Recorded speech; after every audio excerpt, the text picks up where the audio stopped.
এবার খেলা জমে গিয়েছে ইসকনের সাথে হিন্দু সম্প্রদায়ের দ্বন্দ্ব। প্রিয় দর্শক, হিন্দু সম্প্রদায় মনে করছে ইসকন ভারতের ভূমিকা পালন করছে বাংলাদেশে, আর হিন্দু সম্প্রদায়ের সাথে মুসলমানদের মধ্যে বৈষম্য এবং দূরত্ব তৈরি করার জন্য কাজ করছে ইসকন।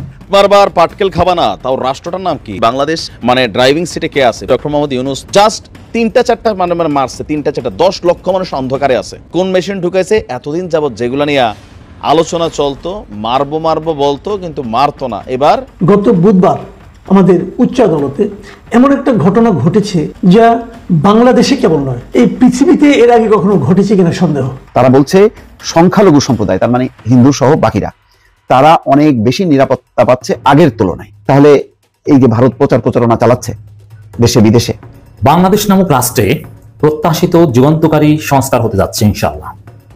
আপনারা বিজয় উদযাপন করতে পারবেন। এ যেন ভারত নিজের পায়ে নিজেই কুড়োর মেরেছে। প্রিয় দর্শক শ্রোতা, 7 সিস্টার দখল করার উদ্দেশ্যে কিন্তু ডক্টর মোহাম্মদ ইউনূস সেনাবাহিনীদেরকে হুঁশিয়ারি দিয়েছে, যখন তখন হামলা হতে পারে 7 সিস্টারে। সেই সাথে ইসকনদের এরকম উস্কানিমূলক কথা বলিয়ে বাংলাদেশকে ধ্বংস করার পরিকল্পনায় কিন্তু ব্যর্থ হয়েছে ভারত। সেই বিষয়টি আপনারা বিস্তারিত মাধ্যমে দেখতে পারবেন। আশা রাখবো এই ভিডিওটি একটু স্কিপ না করে সম্পূর্ণ দেখবেন। সেই সাথে যে ভিডিওর অংশ বেশি দেখে ভিডিওগুলো শুরু করেছিলাম, সেই ভিডিওগুলো আপনারা বিস্তারিত মাধ্যমে একের পর এক দেখতে পারবেন। শুধু তাই নয়, জাহিদ থেকে কিন্তু এই বিষয় নিয়ে গুরুত্বপূর্ণ আলোচনা করেছে, সেই বিষয়গুলো বিস্তারিত মাধ্যমে একের পর এক দেখতে পারবেন। বেশি কথা না বাড়িয়ে বিস্তারিত ভিডিওতে নিয়ে যাবো, তার আগে ছোট্ট একটা রিকোয়েস্ট আপনাদের কাছে, যারা এরকম ভিডিও পেতে পছন্দ করেন দ্রুত এই চ্যানেলটি সাবস্ক্রাইব করে আমাদের সাথেই থাকবেন। ইতিমধ্যে যারা সাবস্ক্রাইব করে দিয়েছেন সকলকে জানাচ্ছি অসংখ্য ধন্যবাদ। চলুন তাহলে এই ভিডিওতে লাইক করে বিস্তারিত ভিডিওগুলো মোবাইলের স্ক্রিন থেকে ধারাবাহিকভাবে দেখে আসি। এবার খেলা জমে গিয়েছে ইসকনের সাথে হিন্দু সম্প্রদায়ের দ্বন্দ্ব। প্রিয় দর্শক, হিন্দু সম্প্রদায় মনে করছে ইসকন ভারতের ভূমিকা পালন করছে বাংলাদেশে, আর হিন্দু সম্প্রদায়ের সাথে মুসলমানদের মধ্যে বৈষম্য এবং দূরত্ব তৈরি করার জন্য কাজ করছে ইসকন। আজকের ইনকিলাব পত্রিকায় নিউজটা করেছে, আমি আপনাদেরকে নিয়ে যাচ্ছি সেই নিউজে। ইসকন ও পূজা উদযাপন পরিষদ নেতাদের মধ্যে বাক বিতণ্ডা, ইসকনের বিরুদ্ধে সোচ্চার হিন্দু সম্প্রদায়। আন্তর্জাতিক কৃষ্ণ ভাব মৃত সংঘের ইসকনের বিরুদ্ধে বাংলাদেশের হিন্দু সম্প্রদায় সোচ্চার হয়ে উঠেছে। বাংলাদেশের মতো ভারতীয় ইসকনের বিরুদ্ধে সোচ্চার হয়েছে পশ্চিমবঙ্গের সাধারণ মানুষ এবং ইউটিউবার ইসকনের অপকাণ্ড তুলে ধরছে। হিন্দু ধর্মাবলম্বী কয়েকজন নেতা বলেছেন, ইসকন বাংলাদেশের সংখ্যালঘু নির্যাতনের কল্প কাহিনী প্রচার করছে। শেখ হাসিনা পালানোর পর রাজনৈতিক দেউলিয়া আওয়ামী লীগ নেতারা বাংলাদেশ বিরোধী দিল্লির নীল নকশা বাস্তবায়নে ইসকনের ব্যানারে সভা সমাবেশ নামে সন্ত্রাস করছে। আওয়ামী লীগ সন্ত্রাস করছে, এখন ইসকন লীগ হয়ে আওয়ামী লীগ ঢুকে গিয়েছে ইসকনের ভিতরে। ইসকন আর কোনো এখন হিন্দু ধর্মাবলম্বীদের কোনো সংগঠনের নাম বাংলাদেশে না। বাংলাদেশে ইসকন হলো আওয়ামী লীগের নতুন ভার্সন, নতুন নাম, সেটার নাম হলো ইসকন। কে বলছে? হিন্দু ধর্মের লোকেরা বলছে, মুসলমানরা বলছে না, বাংলাদেশের ভিতরেই বলছে না, এখন ভারতের ভিতরেও এটা বলছে। গতকাল রংপুর পুলিশ সুপারের কার্যালয়ে এক মত বিনিময় সভায় ইসকন ও পূজা উদযাপন পরিষদের নেতাদের তীব্র বাকবিতণ্ডা সৃষ্টি হয়। বৈঠকে অংশ নেওয়া হিন্দু নেতারা ইসকন নেতাদের বক্তব্যের প্রতিবাদ করেন। এ নিয়ে পাল্টাপাল্টি বক্তব্য, দুপক্ষের নেতাদের মধ্যে তুমুল বাকপিটুন্ডা এবং হইচইয়ের ঘটনা ঘটে। রংপুরের পুলিশ সুপার দাওয়াত দিয়েছিলেন হিন্দু সম্প্রদায়ের নেতৃবৃন্দকে এবং ইসকনের নেতৃবৃন্দকে। ইসকনের বক্তব্যে খেপে যান হিন্দু সম্প্রদায়ের নেতৃবৃন্দ। পূজা উদযাপন পরিষদ রংপুর জেলা সাধারণ সম্পাদক রাজ জীবন বলেন, রংপুরে সংখ্যালঘুদের নির্যাতনের কোনো ঘটনা ঘটে নাই। ইসকন সংখ্যালঘু নির্যাতনের মিথ্যা তথ্য প্রচার করছে, আর এই ইসকনকে আমরা হিন্দু সম্প্রদায়ের প্রতিনিধি মনে করি না। ইসকনকে হিন্দু সম্প্রদায়ের কোনো অংশ বলে মনে করছে না হিন্দু পূজা উদযাপন পরিষদের সাধারণ সম্পাদক রংপুর জেলার। শেখ হাসিনা পালানোর পর রাজনৈতিকভাবে আওয়ামী লীগের মৃত্যু ঘটেছে, তারা বলছে কারা? হিন্দু ধর্মের লোকেরা। অতঃপর ভারত নীল নকশা অনুযায়ী বাংলাদেশে সনাতনী জাগরণ জোট গঠন করা হয়। ভারত বাংলাদেশে সনাতনী জোট গঠন করে হাসিনা পালিয়ে যাওয়ার পরে সংগঠনটি দিল্লির এজেন্ডা বাস্তবায়নে সংখ্যালঘু নির্যাতনের কাল্পনিক অভিযোগ তুলে সংখ্যালঘুদের নিরাপত্তার দাবিতে টানা আন্দোলনে নামে। এই আন্দোলনের নেতৃত্বে থাকা ইসকন নেতা চিন্ময় কৃষ্ণ দাসকে রাষ্ট্রদ্রোহ মামলা গ্রেফতারের পর তার অনুসারীরা বিক্ষোভের মধ্যে চট্টগ্রামে বিএনপি জামাতপন্থী এক আইনজীবীকে নিহত করেন এবং হত্যা করেন। কারা বলছে? হিন্দু ধর্মের লোকেরা বলছে। কারা হত্যা করছে? ইসকন হত্যা করেছে, সাথে ইসকনের নামে আওয়ামী লীগ এসেছে। এই ঘটনাটি কেন্দ্র করে দেশে ইসকনের কার্যক্রম নিয়ে নানা আলোচনা সমালোচনা চলছে। গত 26শে নভেম্বর সিলেটে এক অনুষ্ঠানে স্বরাষ্ট্র উপদেষ্টা জাহাঙ্গীর আলম চৌধুরী বলেছেন, ইসকনের আন্দোলনে দেশি এবং বিদেশি ইন্ধন রয়েছে। ইসকনের আন্দোলনে বাংলাদেশ এবং বিদেশের ইন্ধন রয়েছে। বিদেশ কোন দেশটা? 3 দেশ দিক থেকে বাংলাদেশকে যে দেশটা বেষ্টন করে রেখেছে সেই ভারতের কথা বলছে হিন্দু ধর্মের লোকেরা। এখানে মুসলমানরা কি বলছে আর না বলছে সেটা বিষয় নয়, বিবেচনার বিষয় হলো হিন্দু ধর্মের লোকেরা যাদের নামে ইসকন বানানো হচ্ছে হিন্দু ধর্মের মানুষদেরকে, রিয়েল ইসকনের ভিতরে হিন্দু ধর্মের সংখ্যাটা কম, আওয়ামী লীগের সংখ্যাটা বেশি। আওয়ামী লীগ বাংলাদেশে কারা করে? মুসলমানরা করে। হিন্দু ধর্মের মানুষ কত পার্সেন্ট? সেই পার্সেন্ট যদি পুরাটাও আওয়ামী লীগ করে আমরা বলতাম, কিন্তু বর্তমানে দেখেন ইসকনের সাথে দ্বন্দ্বে নেমে গিয়েছে হিন্দু ধর্মের রিয়েল যারা ধর্ম কে পালন করেন তারা এখন ইসকনের বিরুদ্ধে কথা বলছেন। প্রিয় দর্শক, সে কারণে এই সোনার বাংলাকে যারা ইসকনের নাম দিয়ে বড় ধরনের কোনো সহিংসতা করার স্বপ্ন দেখছে তাদের স্বপ্ন দুঃস্বপ্ন হয়ে থাকবে বাংলার মাটিতে। কারণ বাংলার জনগণ এবং বাংলার হিন্দু মুসলিম বৌদ্ধ খ্রিস্টানের ভিতরে যুগ যুগ যাবৎ যেই ঐক্যবদ্ধ আন্তরিকতা আছে সেটা প্রমাণিত আবার করলেন হিন্দু ধর্মের নেতারা। তাই হিন্দু ধর্মের নেতাদেরকে এই বিষয়ে আরো সতর্ক থেকে আপনারা আপনাদের মর্যাদা ইজ্জত যাতে নষ্ট না করে ওই কুচক্রী মহল আওয়ামী লীগ ইসকন লীগ নামক নতুন করে তারা দল গোছানোর জন্য বাংলাদেশে পায়তারা করছে। দর্শক, বাংলাদেশে সংখ্যালঘুদের নিরাপত্তা এবং তাদের অবস্থা নিয়ে ভারত যথেষ্ট পরিমাণ তৎপর। দেশে বিদেশে তারা নানা রকম প্রচারণা চালাচ্ছে বাংলাদেশের বিরুদ্ধে। এটি মোটামুটি আপনারা সবাই জানেন। বিদেশি একটি সংবাদ মাধ্যম ভয়েস অফ আমেরিকা, নিশ্চয়ই তার নাম জানেন, তাদের জরিপ কি বলছে? তাদের জরিপ বলছে সংখ্যালঘু সম্প্রদায় আগের তুলনায় বেশি নিরাপত্তা পাচ্ছে। দর্শক, আমি আবার রিপিট করি, তারা বলছে সংখ্যালঘু সম্প্রদায়, তার মানে হিন্দু সহ বাকিরা, তারা অনেক বেশি নিরাপত্তা পাচ্ছে আগের তুলনায়। তাহলে এই যে ভারত প্রচারণা চালাচ্ছে দেশে বিদেশে এবং বাংলাদেশের উপর এক ধরনের চাপ তৈরি করলো, তারা তাদের পররাষ্ট্র মন্ত্রণালয় বিবৃতি পর্যন্ত দিল বাংলাদেশের সংখ্যালঘুদের নিরাপত্তা প্রসঙ্গে। এটা কি ঠিক? পার্লামেন্টে বিবৃতি দিল বাংলাদেশ প্রসঙ্গে। কি বললো? বলছে যে বাংলাদেশের সংখ্যালঘুদের নিরাপত্তার প্রাথমিক দায়িত্ব বাংলাদেশ সরকারের। এটা তারা বলছে মানে কি? তার মানে হচ্ছে বাংলাদেশের সংখ্যালঘুদের নিরাপত্তা নেই, এটাই এস্টাবলিশ করার চেষ্টা করছে।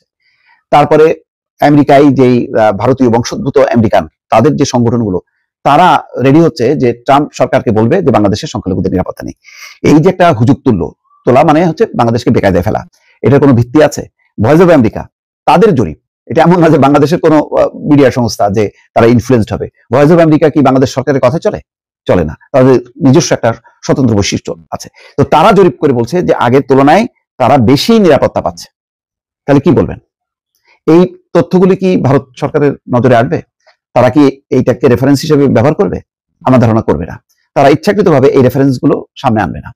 দেখেন কি বলছে তারা। ভয়েস অফ আমেরিকা বাংলার এক জরিপে দেখা গেছে বাংলাদেশের অধিকাংশ মানুষ মনে করে অন্তর্বর্তী সরকার দেশের ধর্মীয় ও জাতিগত সংখ্যালঘু জনগোষ্ঠীকে বিগত আওয়ামী লীগ সরকারের চেয়ে বেশি নিরাপত্তা দিতে পারছে। জরিপের ফলাফলে নিরাপত্তা নিয়ে ধারণায় মুসলিম ও অমুসলিমদের মধ্যে কিছুটা পার্থক্য লক্ষ্য করা গেছে। গত অক্টোবর মাসের শেষ দিকে পরিচালিত এই জরিপে দেখা গেছে 64.1% উত্তরদাতা মনে করে আওয়ামী লীগ সরকারের আমলের তুলনায় অন্তর্বর্তী সরকার অর্থাৎ ইউনূস সরকার ধর্মীয় ও জাতিগত সংখ্যালঘু জনগোষ্ঠীকে বেশি নিরাপত্তা দিচ্ছে। মাত্র 15.3% উত্তরদাতা মনে করেন বর্তমান সরকার সংখ্যালঘুদের জন্য আগের চেয়ে খারাপ নিরাপত্তা দিচ্ছে। 17.9% উত্তরদাতা মনে করেন পরিস্থিতি আগের মতোই আছে। আগের মতো থাকলে মানেটা কি?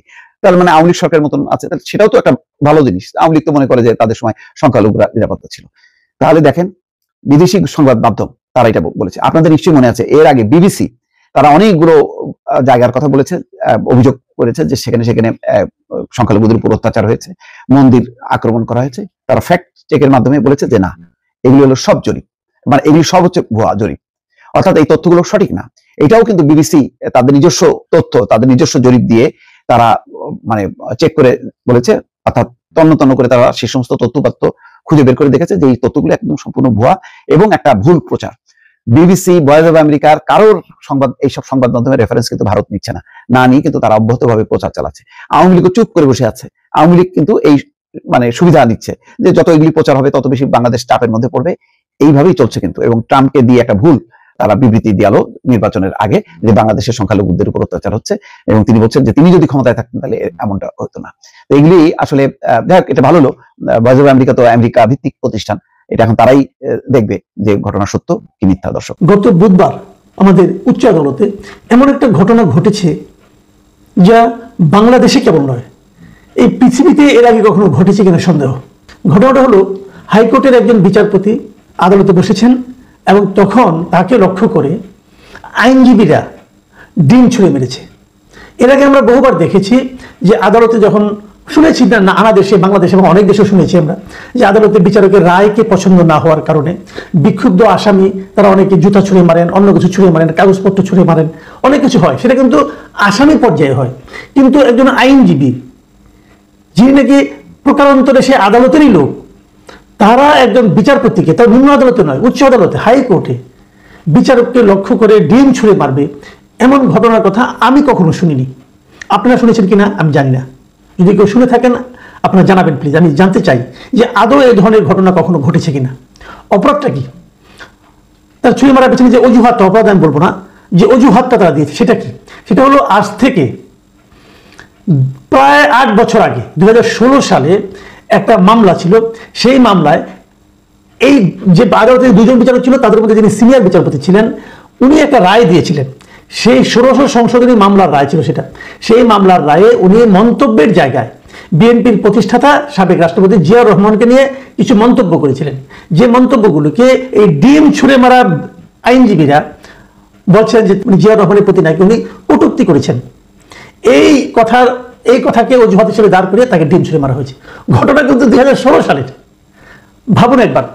এখন আমরা যদি আবার ঘটনাটা বলি যে কি বলেছিল, ঘটনাটা সেখানে কি ঘটেছিল, সেটা আপনাদের একটু বলার আমি প্রয়োজন মনে করি। আপনারা একটু শোনার চেষ্টা করুন, বোঝার চেষ্টা করুন ঘটনাটা আসলে কি ঘটলো। ওখানে যারা ছিলেন সেরকম কয়েকজন প্রত্যক্ষদর্শীর মুখ থেকে যতটুকু পাওয়া গেছে বিভিন্ন পত্রপত্রিকা ঘেটে আমি যা পেয়েছি, যে বুধবার দিন দুপুর 2:30টার দিকে ওই বেঞ্চে বিচার কাজ চলছিল। কার্যতালিকার 12 নম্বর আইটেম শুনানির সময় কয়েকজন আইনজীবী দল বেঁধে এজলাস কক্ষে ঢুকে সরাসরি ডায়াসের সামনে গিয়ে দাঁড়ান। তাদের একজন বেঞ্চের জ্যেষ্ঠ বিচারপতি মোহাম্মদ আশরাফুল কামালকে উদ্দেশ্য করে বলেন যে একজন বিচারপতি হয়ে সাবেক রাষ্ট্রপতি জিয়াউর রহমান সম্পর্কে রায়ে রাজনৈতিক ভাষায় বিরূপ মন্তব্য করেছেন। পক্ষপাত দুষ্ট হয়ে আপনি এমনটা করেছেন, ফলে আপনার শপথ ভঙ্গ হয়েছে, বিচার কাজ পরিচালনা করার অধিকার হারিয়েছেন আপনি এখনো যদি একই চিন্তা ভাবনা পোষণ করেন তাহলে আপনার বিচার কাজ পরিচালনার অধিকার নাই। এটুকু বলে তারা আশরাফুল কামালকে এজলাস থেকে নেমে যেতে বলেন। তখন পেছন থেকে একজন ডিম ছুঁড়ে মারেন এবং সেই ডিম অবশ্য বিচারপতির গায়ে লাগেনি। তারপর এখানে হট্টগোল শুরু হয়, দুজন বিচারপতি এজলাস ত্যাগ করে চলে যান। দেখেন, এখন প্রশ্নটা হলো আশরাফুল কামাল সাহেব জিয়াউর রহমান সম্পর্কে কি মন্তব্য করেছিলেন, সেই মন্তব্যটা রাজনৈতিক ছিল কি ছিল না। আমি হাইপোথেটিক্যালি ধরে নিচ্ছি এটা রাজনৈতিক বক্তব্য ছিল। আমি হাইপোথেটিক্যালি এটাও ধরে নিচ্ছি হয়তো উনি জিয়াউর রহমান সম্পর্কে এমন কিছু কথা বলেছেন যা নাকি জিয়াউর রহমানের ভক্ত যারা আছেন, বিএনপি যারা করেন, তাদের কাছে ভালো লাগার কথা না। আমি ধরে নিচ্ছি, আসলে কি ছিল আমি কিন্তু এটা নিয়ে আলোচনা করছি না, আমি ধরে নিলাম যুক্তির খাতিরে। তারপরেও এজলাসে বসে থাকা একজন বিচারককে, একজন আইনজীবীকে এ ধরনের কথা বলতে পারেন? আইনজীবীকে রায় দিতে পারেন যে আপনার বিচার পরিচালনা করার কোনো অধিকার নাই? আমি আপনি যারা আইন বুঝি না, আমরা হয়তো এমন কাজ করতে পারি, বুঝি না আমরা করি, কিন্তু যিনি আইনজীবী তিনি কি এটা পারেন? আজকে যদি জিয়াউর রহমানের ব্যাপারে একটা কটূক্তি করার কারণে এই বিচারপতিকে ডিম ছুঁড়ে মারা হয়, আগামী দিন যদি দিন পাল্টে যায়, তখন হয়তো অন্য একজন রাজনৈতিক নেতার ব্যাপারে কটূক্তি করার কারণে হয়তো তার অনুসারীরা আবার তাকে ডিম ছুঁড়ে মারবে। এইভাবে কি চলতে থাকবে? সারা দুনিয়ায় এমন ঘটনা কখনো হয়?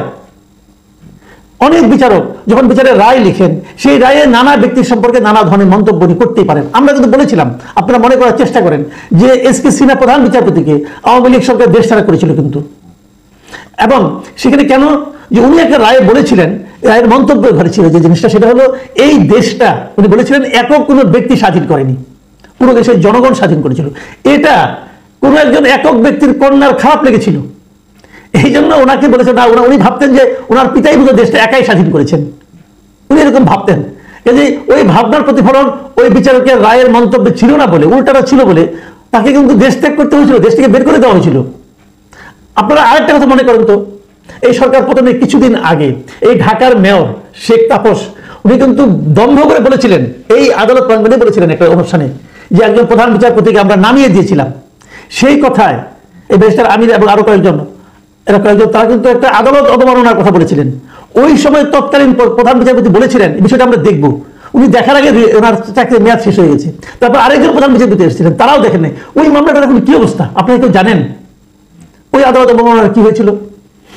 আসলে এই যে আদালতকে রাজনীতিকরণ করা, কি ওদিকে কি এদিকে, একসময় আওয়ামী লীগের এক সময় বিএনপির, এই যে রাজনীতিকরণ, এটা কেন?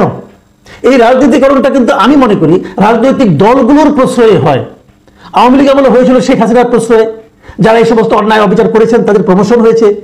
এখন যারা করছেন, জিয়া রহমানকে অবমাননা করা হয়েছে এই কথা বলে, তারাও নিশ্চয়ই বিএনপির আনুকূল্য চাইছেন, বিএনপির নেক নজরে পড়তে চাইছেন যেন আগামীতে তারা কোনো একটা পুরস্কার পান। কিন্তু এই ক্ষেত্রে ঘটনাটা তা হয়নি, একটু নেগেটিভ হয়ে গেছে।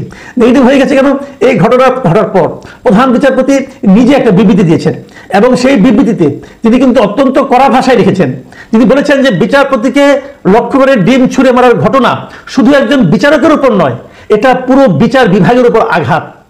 এবং উনি আরো বলেছেন শুধু দেশে নয়, আন্তর্জাতিকভাবে বিচার বিভাগের ভাবমূর্তিকে ক্ষুণ্ণ করেছে এই ঘটনা।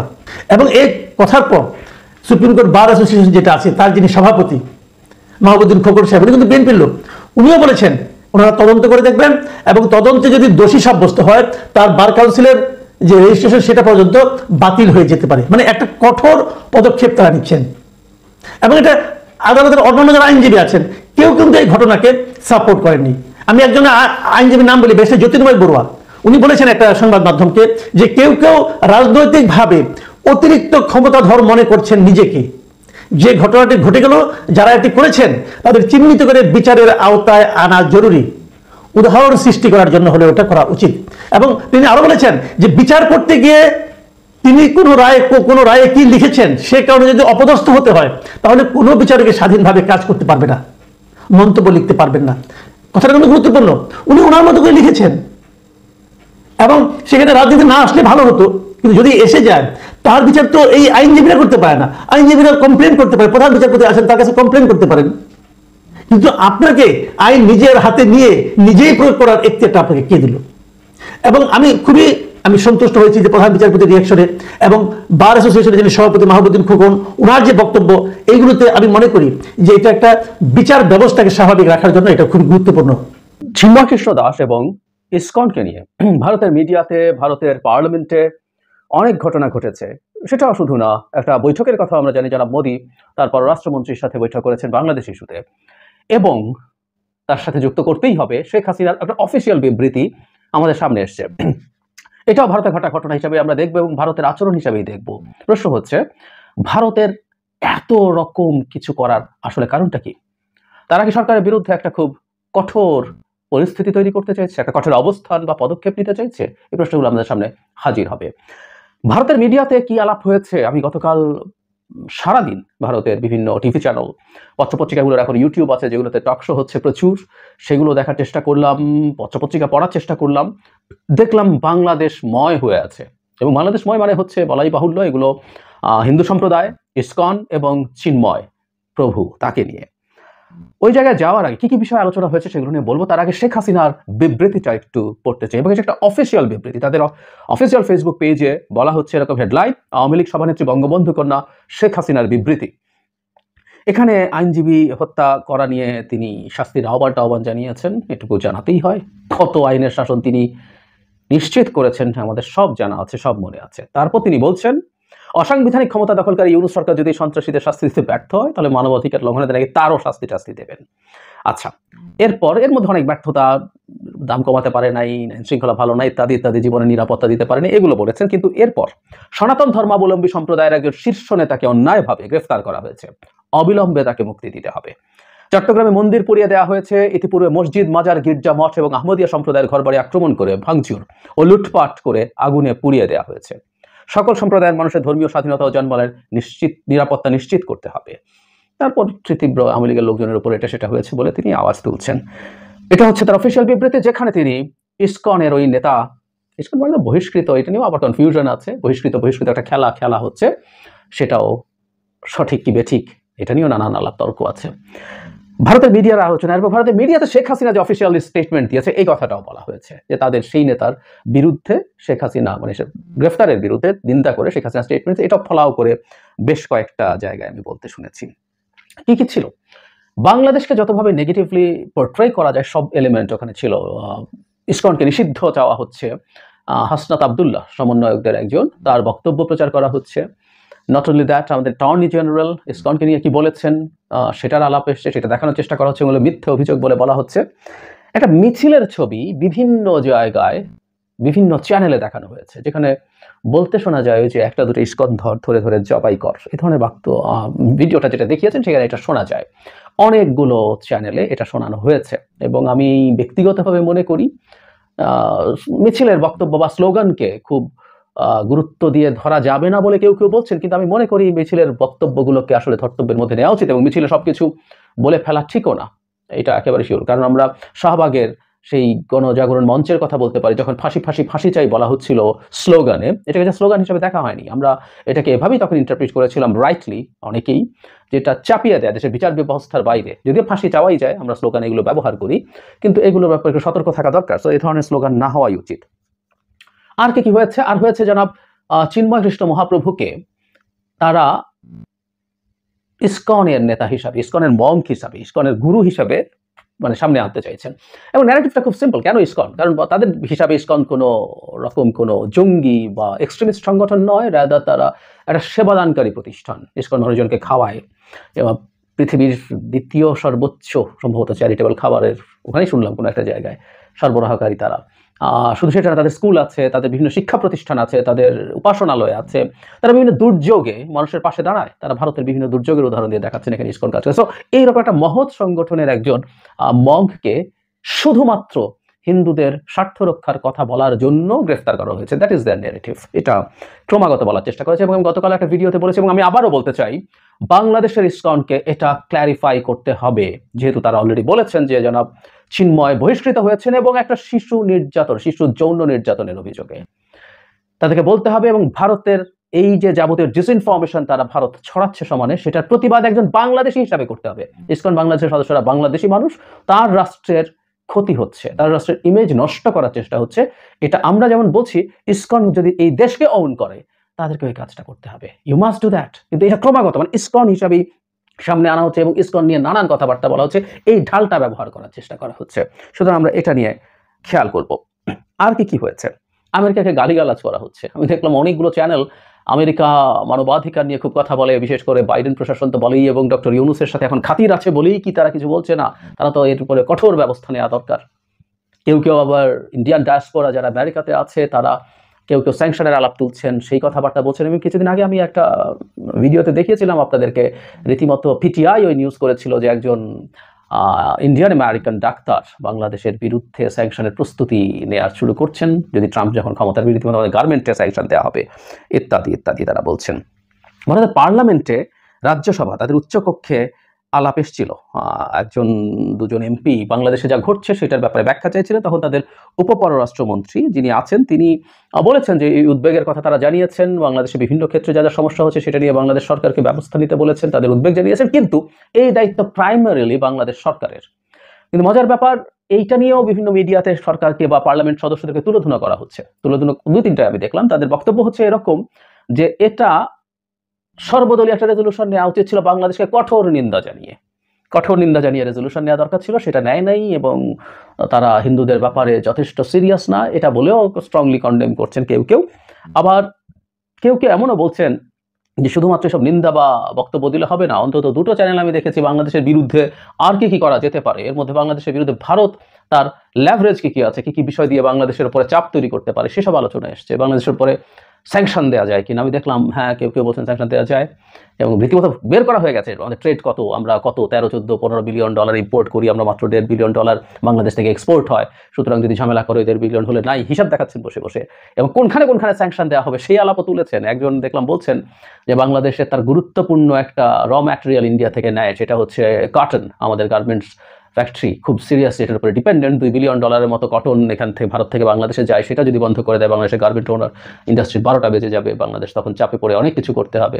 নট অনলি দ্যাট, আমাদের $1.5 বিলিয়ন মতো